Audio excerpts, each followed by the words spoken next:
अस्सलाम दोस्तों, तो यार क्या हाल है। आज की इस वीडियो में हम इनकोटर्म के रिगार्डिंग डिस्कशन करेंगे और जानेंगे कि इनकोटर्म्स क्या होती हैं और कौन कौन सी इनकोटर्म हैं। ठीक है, वैसे टोटल 11 इनकोटर्म्स होती हैं और इन 11 के 11 इनकोटर्म्स को हम डिस्कस करेंगे। ठीक है, अच्छा, जो शुरू की जो 7 इनकोटर्म्स होंगी वो जो है वो तमाम मोड्स ऑफ ट्रांसपोर्टेशन के लिए यूज़ होती हैं। बाकी जो अदर 4 आखिरी की जो हैं वो सिर्फ़ और सिर्फ सीवेज़ और इनलैंड वाटरवेज़ ट्रांसपोर्टेशन के लिए यूज़ होंगी। ठीक है, तो चलें स्टार्ट करते हैं। पहले हम जानेंगे कि ये इनकोटर्म होती क्या है। अब देखिए, इनकोटर्म को आप इस तरीके से समझें कि कुछ ऑप्शन है, option A, option B, option C. ठीक है, अगर आप एक्सपोर्टर और मैं इम्पोर्टर हूँ और अगर हम ऑप्शन बी पे जाते हैं तो इंश्योरेंस आपको पे करनी होगी। ठीक है, लेकिन अगर हम ऑप्शन डी पे जाएंगे तो फ्रेड और इंश्योरेंस मैं पे करूँगा, लेकिन इम्पोर्ट ड्यूटी आप पे करोगे। ठीक है, तो ये बेसिकली जो इनकोटर्म्स है ये प्री डिसाइडेड ये ट्रेड टर्म्स है। ठीक है, इनको टर्म का मतलब होता है इंटरनेशनल कमर्शियल ट्रेड टर्म्स। ठीक है, ये बेसिकली ट्रेड टर्म्स है जो कि डिफाइन करती हैं या क्लियरिटी प्रोवाइड करती हैं कि कौन सी पार्टी कौन सा रिस्क उठाएगी। ठीक है, जब एक ट्रेड हो रही है दो कंट्रीज़ के दरमियान या दो पर्सन के दरमियान या दो कंपनी के दरमियान, तो कौन सी पार्टी कौन सा रिस्क बेयर करेगी या कौन सी पार्टी क्या क्या पे करेगी। ठीक है, कौन सी पार्टी इंश्योरेंस करवाएगी, कौन कौन सी पार्टी जो है शिपिंग चार्जेस पे करेगी, कौन सी पार्टी ट्रांसपोर्टेशन पे करेगी।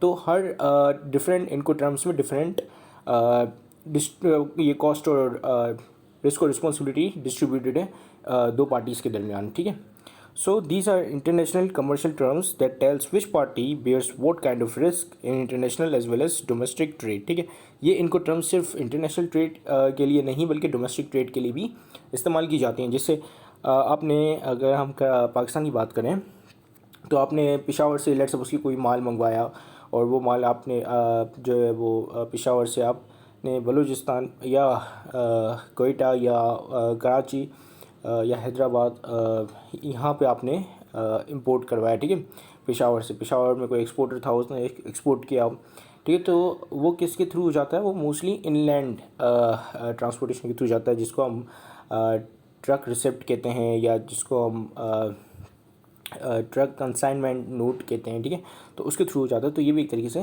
इंपोर्ट एक्सपोर्ट हुआ। ठीक है, तो डोमेस्टिक ट्रेड में भी इनको टर्म्स काम आती हैं। ठीक है, यानी कि इनको टर्म्स डोमेस्टिक उसमें भी सेट होती हैं। ठीक है, यहाँ पे 11 इनको टर्म्स हैं जैसे कि हम ऑलरेडी डिस्कस कर चुके हैं। तो इनको समझने का बेसिकली सही अगर हम इसको एक तरीके से एग्जांपल के थ्रू समझें तो हम इसको इस तरीके से समझ सकते हैं कि ये ऑप्शंस होते हैं जो डिफाइन कर रहे होते हैं कि कौन सी पार्टी क्या रिस्क और रिस्पॉन्सिबिलिटी बेयर करेगी। ठीक है, options for the importer and exporter for the distribution of cost risk and responsibilities. ठीक है, तो हम चलते हैं सबसे पहले हमारे जो पहला हमारा इनको टर्म है वो है एक्सपोर्ट। ठीक है, अब इसका मैं आपको एक जनरल आइडिया दे दूँ कि एक्सपोर्ट में क्या होता है कि जो एक्सपोर्टर है उसको माल जस्ट अवेलेबल करना होता है अपने वेयर हाउस तक।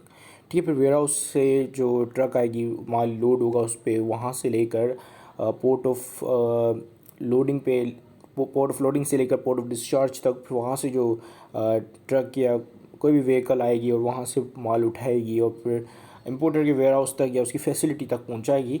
तो ये पूरा का पूरा यहाँ से लेकर पोर्ट ऑफ लोडिंग से लेकर पोर्ट ऑफ डिस्चार्ज से लेकर पोर्ट ऑफ वेयर हाउस तक का रिस्क होगा इम्पोर्टर के पास। ठीक है, अब जैसा कि यहाँ पे लिखा है कि exporter just make the goods available at his ware house, उसको जस्ट अपने वेयर हाउस पे गुड्स अवेलेबल करना है, फिर वो यहाँ से इम्पोर्टर उठाएगा माल वेयर हाउस से। ठीक है, उसको ट्रांसपोर्टेशन के थ्रू ट्रांसपोर्टेशन की कॉस्ट पे करेगा, उसको शिप पे लेकर जाएगा, पोर्ट ऑफ लोडिंग पे लेकर जाएगा, पोर्ट ऑफ लोडिंग से वो शिप पे चढ़ेगा माल। ठीक है, तो शिप को यहाँ पे जो खर्चा आएगा उसको हम फ्रेट बोलते हैं, फ्रेट। और फिर माल की जो इंश्योरेंस होगी वो भी इम्पोर्टर ही करवाएगा। ठीक है, तो इम्पोर्टर माल की इंश्योरेंस भी कराएगा, फ्रेट भी पे करेगा, और अगर अदर कॉस्ट होंगी जैसे फुमिगेशन की, इंस्पेक्शन की, ठीक है, ये तमाम भी इम्पोर्टर ही करेगा। ठीक है, फिर ये शिप जो है पहुंचेगी पोर्ट ऑफ डिस्चार्ज पे। ठीक है, जहाँ माल अनलोड होगा। ठीक है, और अनलोड होगा तो यहाँ पे उसको import duty, custom clearance, taxes, ये तमाम चीज़ें भी इम्पोर्टर को ही देखनी है। ठीक है, फिर यहाँ जब वो माल अनलोड हो जाएगा तो फिर उसको ट्रक के थ्रू अपनी वेयर हाउस तक पहुँचाएगा। तो यहाँ से लेकर यहाँ तक का रिस्क पूरा का पूरा एक्सपोर्ट में इम्पोर्टर के पास होता है। ठीक है, he had to pick up the goods, pays for the transportation, freight, insurance, duties and taxes, custom clearance and other cost. ठीक है, अब सेकंड वाला आता है आपके पास FCA यानी कि फ्री कैरियर। ठीक है, अब फ्री कैरियर में क्या होता है कि एक्सपोर्टर जो है वो माल को ट्रांसपोर्टेशन बढ़ता है, एक्सपोर्ट क्लियरेंस करवाता है। ठीक है, माल के ट्रांसपोर्ट के थ्रू उसको पोर्ट ऑफ लोडिंग पे लेकर जाएगा, पोर्ट ऑफ लोडिंग पे ले जाकर उसकी एक्सपोर्ट क्लियरेंस पे करेगा, ठीक है, और फिर माल को जो है शिप के अंदर चढ़ा देगा, ठीक है। लेकिन वो फ्रेट पे नहीं करेगा, फ्रेट जो है यहाँ पे कौन पे करेगा, इंपोर्टर पे करेगा, ठीक है। सो ट्रांसपोर्ट एक्सपोर्टर क्या क्या पे करेगा, transport the goods to dedicated location और वेसल, ठीक है, वेसल कहते हैं शिप को या शिपिंग कंपनी को, ठीक है। और किसी भी डेडिकेटेड, ये शिप नहीं बल्कि कोई डेडिकेटेड प्लेस भी हो सकती है, ठीक है। अगर हम जैसे डोमेस्टिक ट्रेड की बात करते हैं तो हो सकता है वो ट्रक अड्डे तक पहुँचाएगा माल को, ठीक है। तो एक्सपोर्टर जो है वो यहाँ पे एक्सपोर्ट क्लियरेंस करवाएगा, ट्रांसपोर्ट के चार्जेस पे करेगा, जो पोर्ट ऑफ लोडिंग पे तक का जो ट्रांसपोर्ट लगेगा वो, ठीक है। और यहाँ पे जो है वो क्या कहते हैं, फ्रेट पे नहीं करेगा, ठीक है, जस्ट शिप तक पहुँचाएगा। उससे पहले वो क्या कर रहा था, एक्सपोर्ट में वो सिर्फ अपने माल को अवेलेबल कर रहा था वेयर हाउस पर, ठीक है। लेकिन यहाँ पे वो ट्रांसपोर्ट के भी चार्जेस पे करेगा, उसको पोर्ट ऑफ लोडिंग पे ले जाकर अपना शिप पे लोड भी करेगा, ठीक है। उसको लोड के जो चार्जेस होंगे वो भी पे करेगा, ठीक है। So page for the transport and export clearance. फिर उसके बाद से जो है वो इम्पोर्टर की ड्यूटी शुरू हो जाएगी, या इम्पोर्टर का कॉस्ट या इम्पोर्टर की रिस्पॉन्सिबिलिटी जो है वो शुरू हो जाएगी। तो इम्पोर्टर यहाँ पे क्या करेगा, इम्पोर्टर जो है वो फ्रेट पे करेगा, ठीक है। एक तो ये फ्रेट आ गया, जो यानी कि शिपिंग चार्जेस होते हैं, शिप के चार्जेस, या शिपिंग कंपनी जो है वो अपनी जो माल लेकर जा रही है एक कंट्री से दूसरी कंट्री, वो अपना ज़ाहिर सी बात अपना फ़ी मांगेगी, तो वो फ़ी पे करेगा, ठीक है, जिसको हम फ्रेट बोलते हैं, ठीक है। तो फ्रेट और प्लस जो माल है उसकी इंश्योरेंस वो भी इम्पोर्टर के ही ज़िम्मे है, ठीक है। फिर जब ये पोर्ट ऑफ डिस्चार्ज पे लोड होगा तो उसकी कस्टम क्लियरेंस होगी, इंपोर्ट ड्यूटीज़, टैक्सेस, ये तमाम चीज़ें इंपोर्टर देखेगा, ठीक है। फिर उसको ट्रांसपोर्ट के थ्रू अपने लेकर जाएगा अपने वेयर हाउस तक, ठीक है। So importer pays for the transport, freight, insurance, import duty, taxes, customs clearance and other charges, ठीक है। तो FCA, अगर आप FCA चूज़ करोगे तो इंपोर्टर एक्सपोर्टर की ये ड्यूटीज़ रहेंगी और इंपोर्टर की ये ड्यूटीज़ और रिस्पॉन्सिबिलिटीज़ रहेंगी। जबकि एक्सपोर्ट में जो है वो एक्सपोर्टर की जो एक्सपोर्टर की साइड पे जो रिस्क है वो कम है और इंपोर्टर की साइड पे रिस्क काफ़ी ज़्यादा है, ठीक है। यहाँ पे अगर हम FCA में बात करें तो यहाँ पे जो रिस्क एक्सपोर्टर का थोड़ा बढ़ जाता है और इंपोर्टर का थोड़ा कम हो रहा है, ठीक है।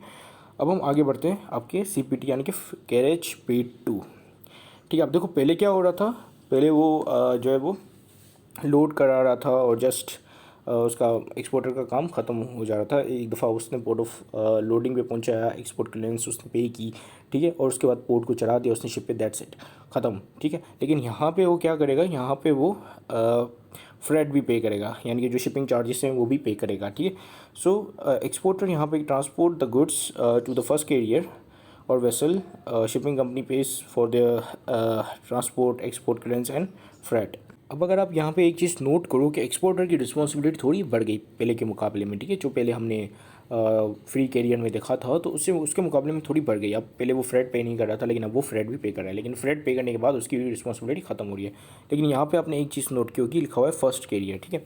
फर्स्ट कैरियर यानी कि जो पहली व्हीकल है, अगर बीच में ट्रांसशिपमेंट होती है, ट्रांसशिपमेंट का मतलब होता है कि एक जगह पे शिप रुकी और उस शिप से माल अनलोड हुआ और वो किसी दूसरे पोर्ट पे रुकी जिस पोर्ट पे उसको रुकना नहीं था, ठीक है। फिर वहाँ से माल जो दूसरी शिप पे लोड होता है, रीलोड होता है शिप नंबर 2 पे, तो ये ट्रांसशिपमेंट कहलाएगी, ठीक है। तो जो दूसरी शिप का जो फ्रेट होगा वो फ्रेट इंपोर्टर पे करेगा, ठीक है। ये सिर्फ पहले फर्स्ट कैरियर तक ही रिस्पॉन्सिबल होगा एक्सपोर्टर, ठीक है। सो इंपोर्टर की रिस्पॉन्सिबिलिटी क्या होगी कि फर्स्ट कैरियर का तो फ्रेट उसने पे कर दिया एक्सपोर्टर ने, ठीक है। तो जो सेकंड कैरियर होगा तो उसका फ्रेट जो होगा वो इंपोर्टर पे करेगा, ठीक है। So page for the transport, freight, insurance, import duty, taxes, custom clearance and other charges, ठीक है। फिर जब ये जो सेकंड वेसल है इसका ज़ाहिर सी बात है इसके ऊपर जो माल चढ़ा हुआ है उसकी इंश्योरेंस, ठीक है। तो इंश्योरेंस उसने पहले भी पे की थी इंपोर्टर ने, ठीक है। इंपोर्टर इस इनको टर्म में CPT इनको टर्म में जो इंश्योरेंस पे करता है वो इंपोर्टर पे करता है, ठीक है। एक्सपोर्टर पे नहीं करता, चाहे वो फर्स्ट कैरियर हो या सेकंड कैरियर हो, ठीक है। फिर यहाँ पे ये पहुँच जाएगी शिप पोर्ट ऑफ डिस्चार्ज पे, ठीक है। पोर्ट ऑफ डिस्चार्ज पे जब वो ज़ाहिर सी बात माल उतरेगा तो उसकी इंपोर्ट ड्यूटी, कस्टम क्लियरेंस, ठीक है, टैक्सेस और या दीगर जो भी चार्जेस होते हैं वो सारे के सारे इंपोर्टर बेयर करेगा, ठीक है। फिर यहाँ से ट्रांसपोर्ट करके वो लेकर जाएगा अपने वेयर हाउस तक, ठीक है। तो ये जो ट्रांसपोर्ट के चार्जेस होंगे वो भी कौन पे करेगा, इंपोर्टर पे करेगा, CPT इनको टर्म के अंदर, ठीक है। फिर हम थोड़ा आगे बढ़ते हैं, यहाँ पे आपके पास आ जाता है CIP। अब इसमें CPT और CIP में से इतना फ़र्क है कि जो एक्सपोर्टर पहले फ्रेट पे कर रहा था अब वो एक्सपोर्टर जो है वो इंश्योरेंस भी पे करेगा, ठीक है। यानी पहले इंश्योरेंस इंपोर्टर कर रहा था पे यानी कि इम्पोर्टर देख रहा था इंश्योरेंस को, लेकिन अब एक्सपोर्टर देखेगा इंश्योरेंस को, बस ये इतना इतना फ़र्क है इसका, ठीक है। तो यहाँ पे एक्सपोर्टर जो है वो ट्रांसपोर्ट करेगा गुड्स को to the first carrier vessel, या शिपिंग कंपनी वेसल को कहते हैं, ठीक है। Pays for the transport, export clearance, freight and insurance. अब एक चीज़ और ऐड हो गई, क्या ऐड हुई? इंश्योरेंस, ठीक है। तो देखो माल पहले आया, एक्सपोर्टर ने माल बनाया, उसको अपने वेयर हाउस पे रखा, ठीक है। फिर ट्रांसपोर्ट करके लेकर गया पोर्ट ऑफ लोडिंग पे, ठीक है। पोर्ट ऑफ लोडिंग से जो ये शिप के ऊपर चढ़ा, ठीक है, शिप का जो फ्रेड आया वो भी एक्सपोर्टर ने पे किया।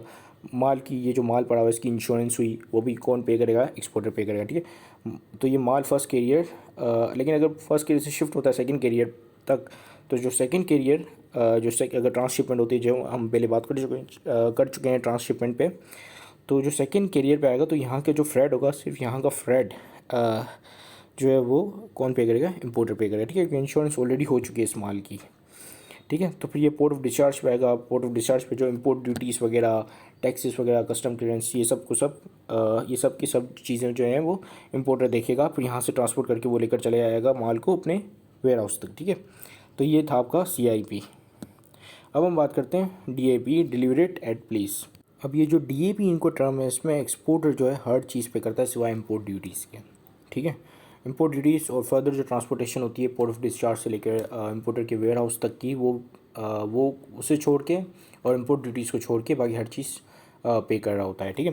जैसे उसने माल रेडी किया अपने वेयर हाउस पे, उसको ट्रांसपोर्ट के थ्रू लेकर गया, ठीक है, पोर्ट ऑफ लोडिंग पर, और पोर्ट ऑफ लोडिंग पे जब लेकर गया तो उसको एक्सपोर्ट क्लियरेंस देनी पड़ी, उसने एक्सपोर्ट क्लियरेंस पे किया, ठीक है। वेसल का जो फ्रेड होता है वो पे किया, इंश्योर करवाया माल को, ठीक है। माल इंश्योर हो गया। अदर कॉस्ट, अगर अदर चार्जेस हैं जैसे फुमिगेशन के, इंस्पेक्शन के, तो वो भी इसने पे किए, ठीक है। तो माल जो है वो आगे गया पोर्ट ऑफ डिस्चार्ज पर, ठीक है। पोर्ट ऑफ डिस्चार्ज पे जैसे माल पहुंचा तो यहाँ पे इंपोर्ट ड्यूटीज़ और टैक्सेस, कस्टम क्लियरेंस वगैरह ये सी चीज़ें आ गई। तो ये जो चीज़ें हैं ये देखेगा इंपोर्टर, ठीक है। फिर जो आगे जो फर्दर ट्रांसपोर्टेशन होगी वो भी इंपोर्टर देखेगा और इंपोर्टर उसको पहुंचा देगा अपने वेयर हाउस तक। तो ये था DAP, ठीक है, delivered at place. So in this exporter pays for each and everything except import duties, taxes, custom charges and further transportation, ठीक है। और importer pays custom duties, taxes and other charges. अब आगे हम बढ़ते हैं, यहाँ पे आपके पास है DDP, डिलीवरेड ड्यूटी पेड, ठीक है। यहाँ पे एक्सपोर्टर हर चीज़ कर रहा होता है, ठीक है। ये समझो एक्सपोर्ट का अपोजिट है। अब यहाँ पे एक्सपोर्टर जो है माल भी रेडी करेगा, ठीक है, माल रेडी करके अपने वेयर हाउस पे लेकर आएगा, वहाँ से ट्रांसपोर्ट करके पोर्ट ऑफ लोडिंग पे लेकर जाएगा, जो कि इसकी कंट्री का पोर्ट है, ठीक है। वहाँ से फिर ये वेसल पे माल लोड करवाएगा, ठीक है। यहाँ पे वेसल का फ्रेड पे करेगा, इंश्योरेंस कराएगा माल की, ठीक है, माल की इंश्योरेंस होगी, फ्रेड हो गया, ठीक है। अदर चार्जेस हैं जैसे फुमिगेशन, इंस्पेक्शन के, या कोई भी अदर चार्जेस आ सकते हैं इसके बीच में, जो भी आएंगे तो वो भी एक्सपोर्टर के एक्सपो भी उसको भी एक्सपोर्टर ही देखेगा उन चार्जेस को, ठीक है। फिर यहाँ पे पहुँचेगा ये पोर्ट ऑफ डिस्चार्ज पे, जो कि इम्पोर्टर का पोर्ट है, ठीक है। वहाँ पे पोर्ट पे ये जो custom clearance, import duties, taxes वगैरह ये भी एक्सपोर्टर ही पे करेगा, ठीक है। उसके बाद फर्दर जो ट्रांसपोर्टेशन होगी, जहाँ पे वो लेकर जाएगा माल को बायर के या इम्पोर्टर के वेयर हाउस तक, तो ये ट्रांसपोर्टेशन भी कौन पे करेगा? एक्सपोर्टर पे करेगा, ठीक है। और माल पहुंच जाएगा किसके वेयर हाउस में?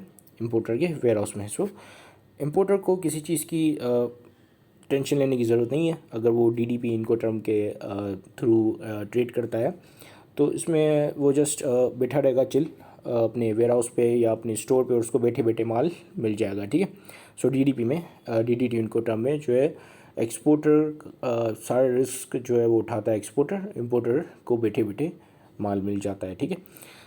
So, in this, exporter bear each and everything, and importer gets delivered in his warehouse your store, ठीक है। उसको माल मिल जाएगा बैठे बैठे वेयर हाउस या उसके वेयर हाउस या स्टोर पे, ठीक है। सो ये था DDP।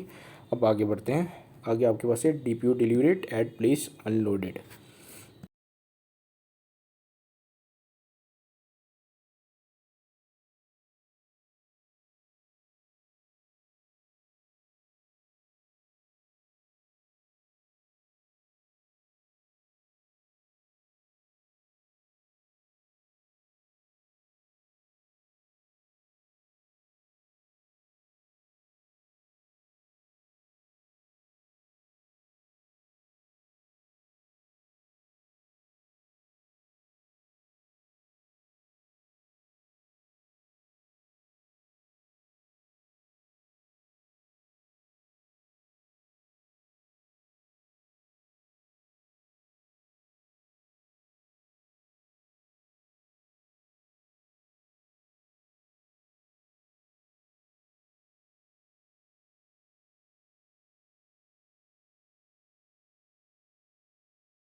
इसमें क्या होता है कि इम्पोर्टर को जस्ट गुड्स पिकअप करने होते हैं पोर्ट ऑफ डिस्चार्ज पे, ठीक है। लाइक इसमें एक्सपोर्टर जो है वो हर चीज़ कर रहा होता है सिवाय फर्दर ट्रांसपोर्टेशन के। फर्दर ट्रांसपोर्टेशन का मतलब जो पोर्ट ऑफ डिस्चार्ज से लेकर इम्पोर्टर के वेयर हाउस तक की जो ट्रांसपोर्टेशन है उसके वो छोड़ के बाकी हर ईच एंड एवरीथिंग एक्सपोर्टर की एंड पे होता है। अब जिसमें एक्सपोर्टर इसमें क्या करता है कि एक्सपोर्टर इसमें अपने वेयर हाउस से माल उठाता है, ट्रांसपोर्टेशन की चार्जेस पे करता है, पोर्ट ऑफ लोडिंग पे लेकर जाता है उसको, और फिर उस माल को जो है लोड करता है शिप के ऊपर, ठीक है। अब इसमें जो है वो एक्सपोर्ट क्लियरेंस करवाता है, एक्सपोर्ट क्लियरेंस के बाद फ्रेट पे करता है, फ्रेट के बाद इंश्योरेंस, ठीक है। फ्रेट यानी कि शिप के चार्जेस, इंश्योरेंस यानी माल की जो इंश्योरेंस होती है, फिर उसको लेकर जाता है पोर्ट ऑफ डिस्चार्ज पे। यहाँ पे उस एक्सपोर्टर पे कर रहा होता है क्या, import duties, taxes, custom clearance, ठीक है। ये तमाम चीज़ें जो है वो एक्सपोर्टर के एंड पे होती हैं, लेकिन पोर्ट ऑफ डिस्चार्ज से लेकर जो फर्दर ट्रांसपोर्टेशन होती है ये इंपोर्टर के एंड पे होती है, जहाँ पे इंपोर्टर ट्रांसपोर्टेशन पे करता है, ट्रक के चार्जेस पे करता है, और फिर पोर्ट ऑफ डिस्चार्ज से माल उठा के उसको लेकर आता है अपने वेयर हाउस पे। अब देखें इस टर्म से ही अगर आप यहाँ पढ़ें डिलीवरीड एट प्लेस अनलोडेड, यानी कि जैसे ही माल अनलोड हुआ रिस्क ट्रांसफ़र हो गया इंपोर्टर के ऊपर। तो इसका मतलब कि माल को अनलोड करने तक की जो ज़िम्मेदारी है वो किसकी है, वो एक्सपोर्टर की है, और उसके बाद एक दफ़ा माल अनलोड हो जाता है तो इंपोर्टर की जो ज़िम्मेदारी है वो शुरू हो जाती है। So, in this, exporter bears each and everything, but once the goods are unloaded, exporter risk gets end. Importer just have to pick up the goods from the port of discharge and pays for the transportation, and that's it. ठीक है, तो चलिए अब आगे बढ़ते हैं। आगे आपके पास है FOB। अब यहाँ से आपकी वो चार इनको टर्म शुरू हो जाती हैं जिनके बारे में मैंने स्टार्ट ऑफ द वीडियो में बताया था कि ये जो चार इनको टर्म होती हैं एंड की, ये जो है वो सिर्फ सीवेज और इनलैंड वाटरवे ट्रांसपोर्टेशन के लिए यूज़ होंगी। ये तमाम मोड ऑफ ट्रांसपोर्टेशन के लिए यूज़ नहीं होती। तो FOB जो है वो काफ़ी फेमस है पाकिस्तान में मोस्टली जो ट्रेड करते हैं लोग या कंपनीज, वो FOB पे कर रही होती हैं, ठीक है। मैं ठीक है वो ज़्यादा बोल रहा हूँ, तो इसके लिए मैं माफ़ी चाहता हूँ कि मैं बार बार हर सेंटेंस के बाद लिटरली ठीक है बोल रहा हूँ, सो दैट्स लिटिल वियर्ड। सो चलें, FOB में ये होता है, फ्री ऑन बोर्ड में ये होता है कि माल को जो है वो जस्ट ऑन डेक शिप की जो शिप की एक बेसिकली शिप में अंडर द डेक भी स्पेस होती है जहाँ पे कंटेनर्स रख सकते हैं, और एक ओवर द डेक भी स्पेस होती है जहाँ पे कंटेनर जाते हैं। अगर आपने कभी कार्गो शिप को देखा होगा तो उसके ऊपर कंटेनर्स लगे हुए होते हैं, ठीक है। तो उसमें कुछ कंटेनर्स ऊपर होते हैं, कुछ कंटेनर्स जो हैं वो अंडर द डेक भी होते हैं। जो अंडर द डेक कंटेनर्स होते हैं वो सेफ़ होते हैं ज़्यादा कंपेरेटिवली, जो ओवर द डेक कंटेनर्स होते हैं। डेक यानी कि वो ज़मीन, वो सरफेस जहाँ पे कंटेनर शिप की सरफेस की बात कर रहा हूँ, उसको हम डेक बोलते हैं, ठीक है। तो बेसिकली ये जो एक हाशिए में आपको एक चीज़ बता रहा हूँ, मतलब एक्स्ट्रा नॉलेज दे रहा हूँ आपको, कि क्या होता है कि ये चीज़ डिस्क्लोज़ नहीं की जाती कि आपका कंटेनर ओवर द डेक होगा या अंडर द डेक होगा, यानी कि वो सरफेस के ऊपर लगेगा या सरफेस के बिलो द सरफेस लगेगा, क्योंकि इसमें फिर इंश्योरेंस कंपनी जो है वो थोड़ा भेदभाव कर सकती हैं। जैसे वो कह सकती हैं कि जो अगर आपका कंटेनर ऊपर लगेगा तो ऊपर वाला कंटेनर का, जाहिर सी बात है, अगर ऐसी वेव्स वगैरह आती हैं तो जो सबसे पहला जो अफेक्ट होगा वो उन कंटेनर्स को होगा जो शिप के ऊपर हैं, ठीक है, डेक के ऊपर हैं, सरफेस के ऊपर हैं। तो इस वजह से ये डिस्क्लोज़ नहीं किया जाता, क्योंकि फिर इंश्योरेंस कंपनी जो है वो उस कस्टमर से प्रीमियम ज़्यादा चार्ज करेंगी जिनका कंटेनर जो है वो ऊपर है डेक के, और उन कस्टमर से कम चार्ज करेंगी क्योंकि जिनका कंटेनर अंडर द डेक है, ठीक है। तो ये जस्ट एक्स्ट्रा नॉलेज मैंने आपको दे दी, ठीक है, इस बारे में। तो अब हम बात करते हैं फ्री ऑन बोर्ड की, ठीक है। इसमें एक्सपोर्टर पे करता है एक्सपोर्ट क्लियरेंस और प्लेस कर देता है शिप के ऊपर गुड्स, एंड दैट्स इट, और उसका रिस्क जो है यहाँ पे ख़त्म हो जाता है, और फिर यहाँ से जो है इम्पोर्टर की रिस्पॉन्सिबिलिटी शुरू हो जाती हैं। तो इसमें एक्सपोर्टर क्या करेगा कि माल रेडी करेगा, उसको ट्रांसपोर्ट करेगा, उस ट्रांसपोर्टेशन की चार्जेस पे करेगा, उसको लेकर जाएगा पोर्ट ऑफ लोडिंग पे, ठीक है, और शिप के ऊपर लोड कराएगा, ठीक है, एंड दैट्स इट। ठीक है, यहाँ पे फ्रेट और इंश्योरेंस कौन पे करेगा? इम्पोर्टर पे करेगा। तो फ्रेट और इंश्योरेंस जो है इम्पोर्टर पे करेगा, और इम्पोर्टर यहाँ पे जो है उस माल को उठाएगा पोर्ट ऑफ डिस्चार्ज से, यानी कि अपने पोर्ट से, और फिर उसको ट्रांसपोर्टेशन की चार्जेस पे करेगा, और फिर उसको लेकर आएगा अपने वेयर हाउस तक। तो यहाँ पे इम्पोर्टर जो है पे करेगा freight, insurance, import duties, taxes, custom clearance and other charges, जिसमें आपकी फुमिगेशन और इंस्पेक्शन आ जाती हैं। अब हम बात करते हैं आपके कॉस्ट एंड फ्रेट की। अब देखो एफओबी में जो एक्सपोर्टर है वो सिर्फ माल को डैक पे लगाता था, यानी कि शिप पे उसने लोड कर दिया, डैक के ऊपर कंटेनर चढ़ गया एंड दैट्स इट। लेकिन यहाँ पे जो एक्सपोर्टर है वो फ्रेट भी पे करेगा, और यही डिफरेंस है बिटवीन सीएफआर और एफओबी में। तो इसको हम थोड़ा देख लेते हैं। यहाँ पे क्या करेगा, माल बनाएगा, ठीक है, ट्रांसपोर्ट के थ्रू लेकर जाएगा, ट्रांसपोर्टेशन पे करेगा, और फिर पोर्ट पे लेकर जाएगा अपनी कंट्री के पोर्ट पे, और वहाँ से माल जो अनलोड करेगा, अनलोड नहीं, लोड करेगा शिप के ऊपर, ठीक है, और शिप की फ्रेट यानी कि पे कर देगा, उसका शिपिंग लाइन को पैसे दे देगा, और इंश्योरेंस पे नहीं करेगा। इंश्योरेंस कौन करवाएगा यहाँ पे? इंश्योरेंस इंपोर्टर करवाएगा। इंपोर्टर फिर माल लेगा, उसको पोर्ट ऑफ डिस्चार्ज से ट्रांसपोर्टेशन पे करेगा और अपने वेयर हाउस तक लेकर आएगा। तो यहाँ पे इंपोर्टर की कौन कौन सी ड्यूटी है? Insurance, import duty, taxes, custom clearance, और वो तमाम चीज़ जो हम ऑलरेडी डिस्कस कर चुके हैं। एफओबी और सीएफआर में सिर्फ यही डिफरेंस है कि जो एक्सपोर्टर है वो फ्रेट भी पे कर देता है, ठीक है, लेकिन इंश्योरेंस पे नहीं करता। इंश्योरेंस जो वो इंपोर्टर के एंड पे ही होती है। फिर आखिर में इसमें क्या है, इसमें और इससे पहले वाली जो हमने टर्म डिस्कस की थी, उसमें यह था कि यहाँ पे एक्सपोर्टर इंश्योरेंस भी पे कर देगा, ठीक है। पहले क्या था, पहले इंश्योरेंस पे नहीं करता, पहले सिर्फ फ्रेट तक ही महदूद था आपका एक्सपोर्टर। अब यहाँ पे जो इंश्योरेंस भी पे करेगा CIF इनको टर्म में। बेसिकली CIF जो इम्पोर्ट के लिहाज से पाकिस्तान के अंदर रिस्ट्रिक्टेड है, क्योंकि इससे क्या होता है कि डॉलर का आउटफ्लो ज़्यादा होता है। अब कैसे होता है ये थोड़ी लंबी डिस्कशन है, और मैंने जो CIF के ऊपर अलग से एक वीडियो बनाई है उसमें मैंने ये सब डिस्कस किया हुआ है, तो मैं दोबारा डिस्कस नहीं करने वाला, ठीक है। तो यहाँ पे जस्ट आप ये समझें कि यहाँ पे यहाँ पे जो एक स्टेप थोड़ा आगे चला जाता है एक्सपोर्टर, कि वो फ्रेट के साथ इंश्योरेंस भी पे कर देता है, और यहाँ पे इंपोर्टर क्या करता है, importer just import duty, taxes, custom clearance, वो जो दीगर चीज़ें हम डिस्कस कर चुके हैं, वो उन तमाम चीज़ों की रिस्पॉन्सिबिलिटी इंपोर्टर उठाता है।